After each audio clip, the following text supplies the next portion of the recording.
El 9 d'octubre d'ací un any tornarà Ràdio Televisió Valenciana. Som el col·lectiu de treballadors i treballadores de RTBB i això ens dol i ens fa sentir-nos un poc decebuts, enganyats, etc. Això és el que estàvem fent. Vale. És que jo pensava que estava llegint un manifest i no volia eixir interrompet perquè venia a saludar.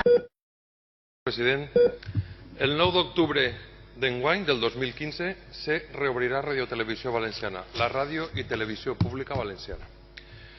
És una decisió ferma. 2015. El 9 de octubre del 2015, todas vosotras y vosotros, todos los valencianos y valencianas, podréis ver otra vez Canal 9. Podréis volver a ver Canal 9.